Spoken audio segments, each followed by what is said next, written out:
Agriculture exam पर आपका स्वागत है। हम लेकर आए प्लांट पैथोलॉजी के कुछ महत्वपूर्ण प्रश्न जो AFO, नाबार्ड,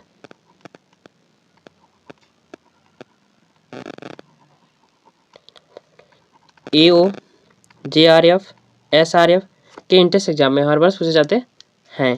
पहला प्रश्न आपके सामने, प्रकाश संश्लेषण में किस प्रकार का प्रकाश सबसे अधिक प्रभावकारी होना चाहिए? क्या कह रहा है प्रश्न? प्रकाश संश्लेषण में जो है किस प्रकार का प्रकाश जो है सबसे अधिक प्रभावकारी होना चाहिए। और प्रकाश संश्लेषण पौधे क्या करें, प्रकाश संश्लेषण ले रहे हैं, उसमें किस प्रकार के प्रकाश का सबसे अधिक मात्रा में प्रभावकारी होना चाहिए। किस प्रकार के प्रकाश का सबसे अधिक मात्रा में प्रभावकारी होना चाहिए?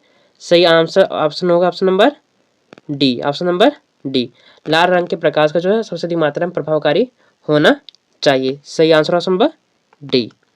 ना लाल होना, नीला नहीं होना चाहिए, ना ही हरा होना चाहिए, ना ही पीला। क्या होना चाहिए प्रभावकारी? रेड रंग का जो प्रकाश होता है वह सबसे अधिक मात्रा में प्रभावकारी उपस्थित होना चाहिए। अगला प्रश्न,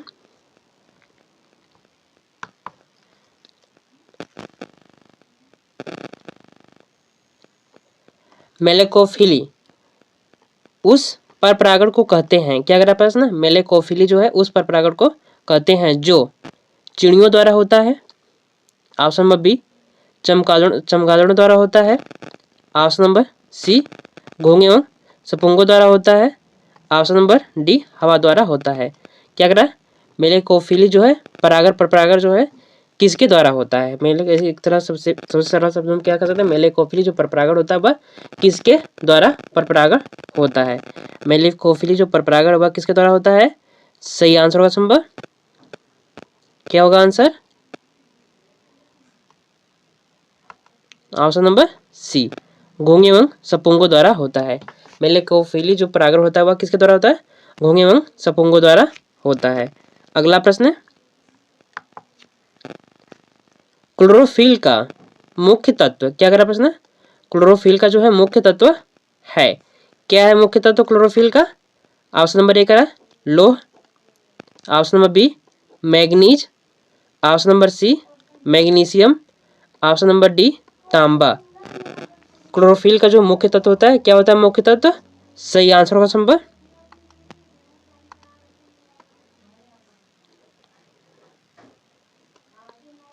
सी। Option number C, magnesium. Magnesium जो है क्या है, क्लोरोफिल का मुख्य तत्व है।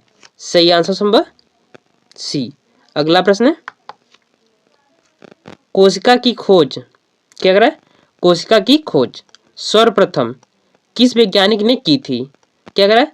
सबसे पहले विश्व में जो है सबसे पहले जो है कोशिका की खोज की बात की जाए, कोशिका शब्द की खोज जो है सबसे पहले किसके द्वारा किया गया था? ऑप्शन नंबर ए है रॉबर्ट हुक।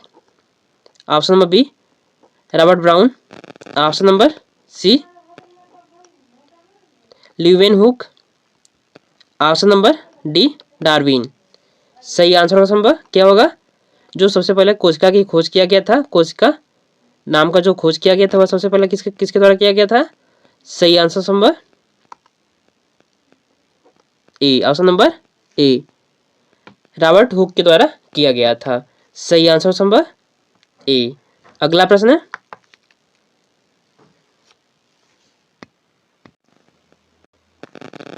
ग्लाइकोलिसिस क्रिया में। क्या कर रहा है? ग्लाइकोलिसिस क्रिया में ग्लूकोज के एक अणु के परिवर्तन से पायरुविक अम्ल के दो अणु बनने के कुल प्राप्त होते हैं। क्या कर रहा है प्रश्न? ग्लाइकोलिसिस क्रिया में जो है, कौन सी क्रिया में? ग्लाइकोलिसिस क्रिया में ग्लूकोज के एक अणु के परिवर्तन से, कौन से? ग्लाइकोलिसिस क्रिया में जो है ग्लूकोज के एक अणु के परिवर्तन से क्या? पायरुविक अम्ल के दो अणु बनने में कुल प्राप्त होते हैं। कितने ATP प्राप्त होते हैं? ऑप्शन नंबर ए कह रहा है 8 ATP प्राप्त होता है। ऑप्शन नंबर बी, 38 ATP प्राप्त होता है, अणु प्राप्त होते हैं। ऑप्शन नंबर बी, 2 ATP प्राप्त होता है। ऑप्शन नंबर सी, 36 ATP अणु बनते हैं भी प्राप्त होते हैं। सही आंसर होगा संभव, क्या होगा आंसर इसका? कितने ATP प्राप्त होते हैं ग्लाइकोलिसिस क्रिया में जो ग्लूकोज के एक अणु के परिवर्तन से पायरुविक अम्ल के 2 अणु बनने में कुल कितने प्राप्त होते हैं? कुल कितने एटीपी अणु प्राप्त होते हैं? सही answer option number A. Option number A, 8 ATP अणु प्राप्त होते हैं। अगला प्रश्न, श्वसन के दौरान कैफ चक्र में एटीपी अणु का निर्माण होता है।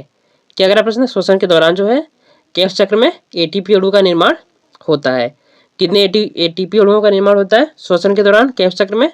ऑप्शन नंबर ए कह रहा है 8, option number B 15, option number C 22, option number D 30। श्वसन के दौरान जो है कितने एटीपी अणुओं का निर्माण होता है कहाँ पर? कैफ चक्र में। सही आंसर होगा option number D, option number D, 30 ATP अणुओं का निर्माण होता है। अगला प्रश्न है, कोशिका को विद्युत गृह कहते हैं। क्या अगला प्रश्न, कोशिका को जो है विद्युत गृह कहते हैं। क्यों कहते हैं विद्युत गृह? ऑप्शन नंबर ए करा राइबोसोम्स का, ऑप्शन नंबर बी लाइसोसोम्स का, ऑप्शन नंबर डी माइटोकॉन्ड्रिया का, ऑप्शन नंबर डी ग्लाइकोलाइज का। जो कोशिका को विद्युत गृह कहते हैं किसके कारण कहते हैं? किसके उपस्थिति के कारण जो है कोशिका को विद्युत गृह कहते हैं? सही आंसर का नंबर माइटोकॉन्ड्रिया। सही answer number C, option number C जो है के कारण, माइटोकॉन्ड्रिया के कारण ही कोशिका को क्या कहते हैं? विद्युत गृह कहते हैं। यहाँ पे विद्युत गृह कहा जाता है। सही आंसर ऑप्शन नंबर सी। अगला प्रश्न है, निम्नलिखित में से क्या अगला प्रश्न, निम्नलिखित में से कौन अनुलेखन द्वारा उत्पादित होता है? क्या कह रहा है? दिए गए विकल्प में से, जो दिए गए विकल्प है यहाँ पर, इसमें से कौन अनुलेखन द्वारा उत्पादित होता है? सही आंसर ऑप्शन नंबर ए कह रहा है RNA, option number B DNA, option number C proteins, option number D histone. सही आंसर क्या होगा? दिए गए विकल्प में से कौन सा अनुलेखन द्वारा उत्पादित होता है? क्या अनुलेखन द्वारा उत्पादित होता है? ऑप्शन नंबर सी प्रोटीन्स जो है अनुलेखन द्वारा उत्पादित होता है। अगला प्रश्न है, परासरण की खोज की थी। क्या कह रहा प्रश्न, परासरण की जो खोज की थी किस वैज्ञानिक द्वारा किया गया था? परासरण की जो खोज किया गया था वह किस वैज्ञानिकों के द्वारा की गई थी? ऑप्शन नंबर ए कह रहा है सेंस ने, ऑप्शन नंबर बी पेपर ने, ऑप्शन नंबर सी नोलेट ने, ऑप्शन नंबर डी स्टार्सबर्गस ने की थी। सही आंसर ऑप्शन नंबर क्या, किसने किया था? परासरण की खोज जो है सेंस ने की थी। किसने की थी? सेंस ने की थी। ऑप्शन नंबर ए। अगला प्रश्न है, जड़ दाब मापा जाता है। क्या कह रहा प्रश्न, जड़ दाब जो है मापा जाता है, किसके द्वारा मापा जाता है जड़ दाब? ऑप्शन नंबर ए कह रहा है पोटोमीटर द्वारा, ऑप्शन नंबर बी मैनोमीटर द्वारा, ऑप्शन नंबर सी ऑस्मोमीटर द्वारा, ऑप्शन नंबर डी इनमें से कोई नहीं।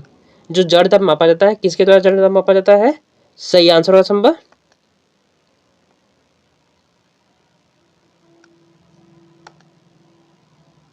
मैनोमीटर द्वारा मापा जाता है। सही आंसर नंबर बी। अगला प्रश्न है, जीवन का भौतिक आधार। क्या कह रहा प्रश्न, जीवन का जो है भौतिक आधार क्या है? केंद्रक, ऑप्शन नंबर बी कोशिका, ऑप्शन नंबर सी जीवद्रव्य, ऑप्शन नंबर डी केंद्रिका। जीवन का जो भौतिक आधार होता है वह क्या होता है? जो जीवन का भौतिक आधार, सही answer option number C, option number C जीवद्रव्य होता है। जीवन का भौतिक आधार क्या है? जीवद्रव्य। अगला प्रश्न, पूर्ण क्लोरोफिल अवशोषित करता है। क्या कह रहा प्रश्न, पूर्ण क्लोरोफिल जो है अवशोषित करता है। कौन अवशोषित करता है? पूर्ण रूप से क्लोरोफिल जो है कौन अवशोषित करता है? ऑप्शन नंबर ए कह रहा है लाल प्रकाश अवशोषित करता है, ऑप्शन नंबर बी नीला प्रकाश पूर्ण रूप से क्लोरोफिल को अवशोषित कर लेता है। ऑप्शन नंबर सी ए और बी दोनों। ऑप्शन नंबर डी हरा प्रकाश। सही आंसर होगा ऑप्शन नंबर पूर्ण रूप से जो क्लोरोफिल जो है कौन अवशोषित करता है? Option number A. Option number A लाल प्रकाश अवशोषित कर लेता है। अगला प्रश्न C3 पौधों में प्रकाश संश्लेषण का प्रथम उत्पाद होता है। क्या कह रहा है? C3 पौधों में जो है प्रकाश संश्लेषण का प्रथम उत्पाद होता है। क्या होता है?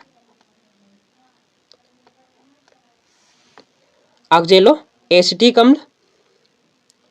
ऑप्शन नंबर बी फास्फोग्लिसरिक अम्ल। ऑप्शन नंबर सी ए और बी दोनों। ऑप्शन नंबर डी इनमें उपरोक्त में से कोई नहीं। क्या करा? C3 पौधों में जो प्रकाश संश्लेषण का प्रथम उत्पाद होता है। क्या होता है? सही answer number B. Option number B सही answer option number B phosphoglyceric अम्ल। C3 पौधों का जो C3 पौधों में जो प्रकाश संश्लेषण का जो प्रथम उत्पाद होता है वह क्या होता है? फास्फोग्लिसरिक अम्ल होता है। अगला प्रश्न कोशिका में ATP के रूप में ऊर्जा बनती है। क्या करा प्रश्न? कोशिका में जो है ATP के रूप में ऊर्जा बनती है। ऑप्शन नंबर ए करा राइबोसोम्स में। ऑप्शन नंबर बी माइटोकॉन्ड्रिया में। ऑप्शन नंबर सी केंद्रक में। ऑप्शन नंबर डी ग्लाजिका में। क्या करा? कोशिका में ATP के रूप में ऊर्जा बनती है। क्या करा? कोशिका में जो है ATP के रूप में ऊर्जा बनती है। किसमें ATP के रूप में ऊर्जा बनती है? राइबोसोम्स में बनती है, माइटोकॉन्ड्रिया में बनती है, या फिर केंद्रक में बनती है, या फिर ग्लाजिका में बनती है। किसमें बनती है? सही आंसर हो संभव इसका क्या होगा आंसर? माइटोकॉन्ड्रिया में बनती है। सही आंसर संभव बी। अगला प्रश्न है पौधों द्वारा क्या करा प्रश्न? पौधों द्वारा जल अवशोषण की दर कम हो जाती है। क्या करा प्रश्न? पौधों द्वारा जो है जल अवशोषण की दर कम हो जाती है। ऑप्शन नंबर ए बोरान का पौधों द्वारा जो है जल अवशोषण की दर कम हो जाती है। बोरान का, पोटेशियम का, ऑप्शन नंबर सी लोह का, ऑप्शन नंबर डी मैग्नीज का। क्या करा प्रश्न? एक बार फिर से देख लेते हैं। पौधों द्वारा जल अवशोषण की दर कम हो जाती है जब किस चीज की कमी होती है तब। कौन ऐसे तत्व किस तत्व का कमी होने पर पौधों द्वारा जो है जल अवशोषण की दर में कमी आ जाती है? बोरान की कमी से, पोटेशियम की कमी से यह होता है, या फिर लोह की कमी से, या फिर मैग्नीज की कमी से जो है पौधों में जल अवशोषण की दर को कम कर दिया जाए, कम हो जाता है। किस पोषक तत्व की कमी के कारण? सही आंसर होगा संभव पोटेशियम की कमी के कारण जो है पौधों द्वारा जो है जल अवशोषण की दर होती है वह कम हो जाती है। किसके द्वारा? किसके कमी के कारण? पोटेशियम की कमी के कारण। सही आंसर संभव सी। अगर पोटेशियम की मात्रा पौधों में पोटेशियम की मात्रा की कमी हुई तो वह पौधे जल अवशोषण की दर को कम कर देते हैं। अगला प्रश्न न्यूक्लिक अम्ल सबसे पहले पृथक किया था। क्या करा प्रश्न? न्यूक्लिक अम्ल जो है सबसे पहले पृथक किया था। किसने पृथक किया था? ऑप्शन नंबर ए करा अल्टमान ने, ऑप्शन नंबर बी वाटसन और क्रिक ने, और ऑप्शन नंबर सी क्या करा माइसन ने, ऑप्शन नंबर डी इनमें से कोई नहीं। न्यूक्लिक अम्ल जो है सबसे पहले किसके द्वारा पृथक किया? कौन वैज्ञानिक थे जो सबसे पहले न्यूक्लिक अम्लों को पृथक किए थे या फिर अलग अलग किए थे? उसमें कुछ अलग अलग किए थे। सही आंसर संभव कौन वैज्ञानिक थे जो न्यूक्लिक अम्लों को जो है पृथक किए थे? ऑप्शन नंबर सी माइसर ने पृथक किए थे। किसको? न्यूक्लिक अम्लों को माइसर ने पृथक किया था। अगला प्रश्न जल के आधे मोल का भार होता है। क्या करा प्रश्न? जल के जो है आधे मोल का भार होता है। ऑप्शन नंबर ए 0.5 भाग, ऑप्शन नंबर सी 1 भाग, ऑप्शन नंबर बी 1 भाग, ऑप्शन नंबर सी 0.9 भाग, ऑप्शन नंबर डी 18 भाग। क्या कह रहा है, जल के आधे मोल का भाग, जो आधे मोल का भार होता है, कितना भार होता है, सही आंसर होगा ऑप्शन नंबर 0.9 भाग होता है भार। सही आंसर होगा सी। अगला प्रश्न, कौन सा कोशिका अंग, क्या कह रहा है, कौन सा कोशिका अंग आत्महत्या के थैली का कार्य करता है, क्या कह रहा है, कौन सा कोशिका अंग है जो आत्महत्या के थैली का कार्य करता है। ऑप्शन नंबर ए कह रहा है mitochondria, option number B lysosomes, option number C ग्लाजिका, ऑप्शन नंबर डी राइबोसोम्स। क्या है, कौन सा कोशिका जो है, कोशिका अंग आत्महत्या के थैली का कार्य करता है। सही answer option number B, option number B lysosomes जो है आत्महत्या की थैली का कार्य करता है। सही आंसर ऑप्शन नंबर बी। अगला प्रश्न है, डीएनए एक जेनेटिक पदार्थ है, क्या कह रहा है, डीएनए एक जो है जेनेटिक पदार्थ है। ऑप्शन नंबर ए कह रहा है न्यू सचिन का, ये जो डीएनए एक जेनेटिक पदार्थ है यह किसके द्वारा कहा गया था। क्या कह रहा प्रश्न, डीएनए जो था ये जेनेटिक पदार्थ है, यह किस वैज्ञानिक द्वारा सबसे पहले प्रतिपादित किया गया था। ऑप्शन नंबर ए कह रहा है न्यू सचिन, ऑप्शन नंबर बी लिनियस कार्नवाल लिनियस, ऑप्शन नंबर सी बीजमैन, ऑप्शन नंबर डी क्रिप्थिथ। सही आंसर संभव, डीएनए जो है एक जेनेटिक पदार्थ है, यह किसके द्वारा कहा गया था। सही आंसर संभव D, option number D Griffith के द्वारा कहा गया था। सही आंसर ऑप्शन नंबर डी। अगला प्रश्न है, अप्रकाशिक क्रिया होती है, क्या अगला प्रश्न, अप्रकाशिक क्रिया होती है, क्या होती है। ऑप्शन नंबर ए करा ग्रेना में होती है। अप्रकाशिक क्रिया जो है कहाँ पर होती है, स्टोमा में होती है। यहाँ पे क्या करा प्रश्न कहा जा रहा है, अप्रकाशिक जो क्रिया होती है वह कहाँ पर होती है। ऑप्शन नंबर ए कह रहा है ग्रेना में होती है। ऑप्शन नंबर बी क्रिस्टी में होती है। ऑप्शन नंबर सी स्टोमा में होती है अप्रकाशिक क्रिया। ऑप्शन नंबर डी डीएनए में होती है। सही आंसर होगा संभव कहाँ पर होती है अप्रकाशित क्रिया। सही आंसर होगा संभव सी, ऑप्शन नंबर सी स्टोमा में अप्रकाशित क्रिया होती है। अगला प्रश्न है,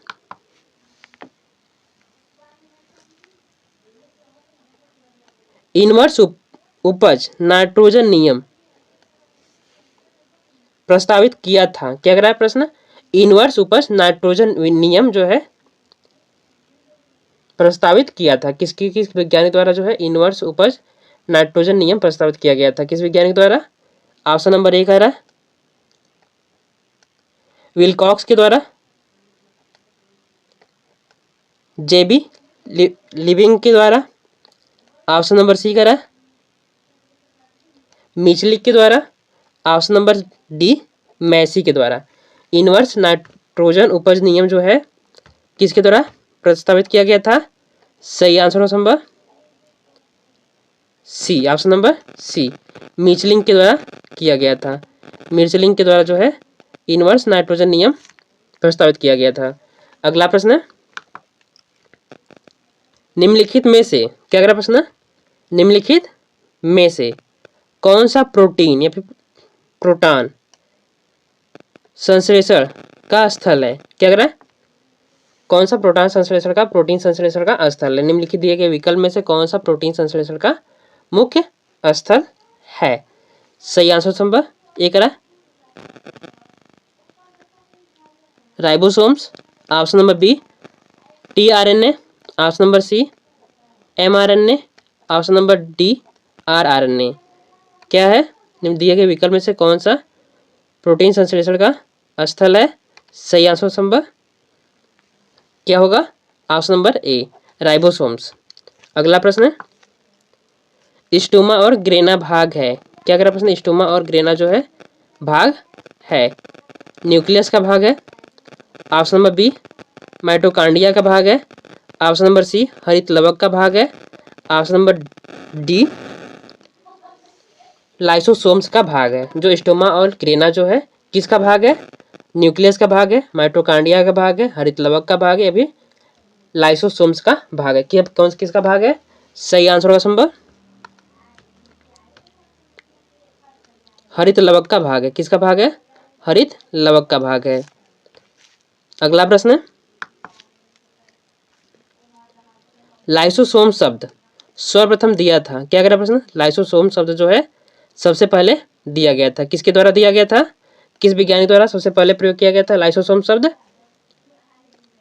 ऑप्शन नंबर ए कह रहा है Camillo, option number B Dave के द्वारा, ऑप्शन नंबर सी बेंडा के द्वारा, ऑप्शन नंबर डी प्रोटल के द्वारा।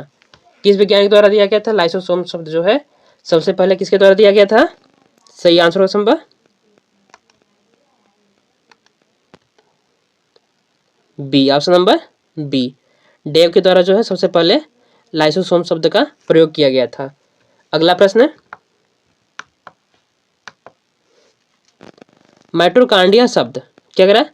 माइटोकांड्रिया शब्द सबसे पहले प्रयोग किया था। जो माइटोकांड्रिया शब्द जो है सबसे पहले किसके द्वारा, किस वैज्ञानिक द्वारा प्रयोग किया गया था? ऑप्शन नंबर ए कह रहा है पोर्टल के द्वारा, ऑप्शन नंबर बी बेंडा के द्वारा, ऑप्शन नंबर सी टेलबर्ट के द्वारा, ऑप्शन नंबर डी ब्राउन के द्वारा। जो माइटोकांड्रिया शब्द है वह सबसे पहले किस वैज्ञानिकों द्वारा प्रस्तुत किया गया था? सही आंसर ऑप्शन नंबर बेंडा के द्वारा सबसे पहले प्रस्तुत किया गया था। माइटोकांड्रिया जो शब्द है वह बेंडा के द्वारा सबसे पहले प्रस्तुत किया गया था। अगला प्रश्न, पाचक एंजाइम क्या कह प्रश्न? पाचक एंजाइम जो है पाए जाते हैं। ऑप्शन नंबर ए लाइसोसोम्स में, ऑप्शन नंबर बी माइटोकांड्रिया में, ऑप्शन नंबर सी राइबोसोम एवं ग्लाजिका में, ऑप्शन नंबर डी इन सभी में। क्या कह रहा है? पाचक एंजाइम जो है कहाँ पाए जाते हैं? फिर पाए जाते हैं किस में पाए जाते हैं? सही आंसर संभव A, option number A lysosomes में पाए जाते हैं। पाचक एंजाइम कहाँ पाए जाते हैं? लाइसोसोम्स में पाए जाते हैं। अगला प्रश्न है, जीव द्रव्य बद्धता नियंत्रित होती है। क्या कह रहा प्रश्न? जीव द्रव्य बद्धता जो है नियंत्रित होती है। ऑप्शन नंबर ए करा जीव द्रव्य व आनुवंशिक जीन से। क्या है? जीव द्रव्य बद्धता जो है नियंत्रित होती है। किसके द्वारा नियंत्रित होती है? जीव द्रव्य व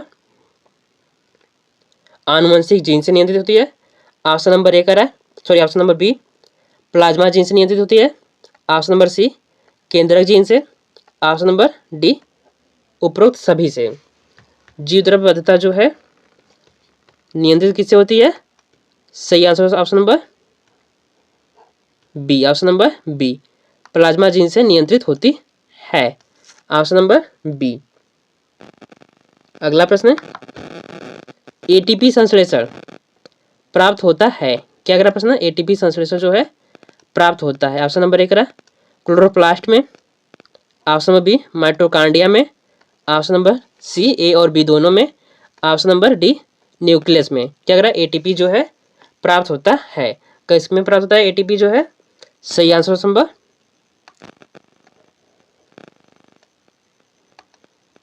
D, option number D nucleus में प्राप्त होता है। एटीपी जो कहाँ प्राप्त होता है? न्यूक्लियस में प्राप्त होता है। अगला प्रश्न है, प्लाज्मा झिल्ली है। क्या करा प्रश्न? प्लाज्मा झिल्ली है। ऑप्शन नंबर ए पारगम्य है, ऑप्शन नंबर बी अपारगम्य, ऑप्शन नंबर सी अर्धपारगम्य, ऑप्शन नंबर डी ये सभी। क्या करा प्लाज्मा झिल्ली जो है क्या है? पारगम्य है, अपारगम्य है, अर्धपारगम्य और ये सभी। सही आंसर होगा option number C, option number C अर्धपारगम्य झिल्ली है। कैसी है प्लाज्मा झिल्ली जो है? कैसी है? अर्धपारगम्य है। अगला प्रश्न है, कोशिका सिद्धांत। क्या करा प्रश्न? कोशिका सिद्धांत किसने प्रतिपादित किया? क्या करा कोशिका सिद्धांत जो है किसके द्वारा प्रतिपादित, किसने प्रतिपादित किया था? Option number A Robert Hooke ने प्रतिपादित किया था, option number B Robert Brown ने प्रतिपादित किया था, ऑप्शन नंबर सी स्वान एवं स्लाइडर ने प्रतिपादित किया था। ऑप्शन नंबर डी कह रहा है नान रस्का ने प्रतिपादित किया था। सही आंसर संभव किसके द्वारा प्रतिपादित किया था? स्वान एवं स्लाइडर ने प्रतिपादित किया था। कोशिका सिद्धांत को जो प्रतिपादित किसने किया था? स्वान एवं स्लाइडर ने प्रतिपादित किया था। अगला प्रश्न है त्वचा का रंग। क्या कह रहा प्रश्न? त्वचा का रंग किस वर्णक के द्वारा होता है? क्या कह रहा प्रश्न? त्वचा का जो रंग होता है वह किस वर्णक के द्वारा होता है? ऑप्शन नंबर ए करा ए ग्लूटीन, option number B melanin, option number C amino अम्ल, ऑप्शन नंबर डी एंथोसाइनिन। जो त्वचा का रंग होता है वह किस वर्णक के द्वारा होता है? सही answer number B, option number B melanin के कारण होता है। सही आंसर नंबर बी। अगला प्रश्न है निम्नलिखित में से कोशिका के किस भाग में प्रोटीन का संश्लेषण होता है? क्या कह रहा है? निम्नलिखित दिए गए विकल्प में से जो है कोशिका के किस भाग में प्रोटीन का संश्लेषण होता है? ऑप्शन नंबर ए कह रहा है mitochondria, option number B ribosomes, option number C ग्लाइकोलाइड, ऑप्शन नंबर डी न्यूक्लियस। क्या कह रहा है? दिए गए विकल्प में से जो है कोशिका के किस भाग में प्रोटीन का संश्लेषण होता है? सही आंसर का संभव प्रोटीन का संश्लेषण कहाँ पर होता है? ऑप्शन नंबर बी राइबोसोम्स में प्रोटीन का संश्लेषण होता है। अगला प्रश्न है निम्नलिखित में से क्या कह रहा है? निम्नलिखित में से कौन सा तत्व रंध्रों के खुलने व बंद होने की प्रक्रिया में सम्मिलित होता है? क्या कह रहा है? दिए गए विकल्प में से कौन ऐसा तत्व है जो पौधों के रंध्रों के खुलने व बंद होने की प्रक्रिया में सम्मिलित होता है? कौन सा रंध्र है जो कौन सा तत्व है जो पौधों के रंध्रों व खुलने व बंद होने की क्रिया में सम्मिलित होता है? ऑप्शन नंबर ए का potassium, option number B magnesium, option number C sodium, option number D chlorine. सही आंसर होगा क्या? ऑप्शन नंबर ए पोटेशियम जो है रंध्रों के खुलने व बंद होने की प्रक्रिया में सम्मिलित होता है। सही आंसर नंबर ए पोटेशियम।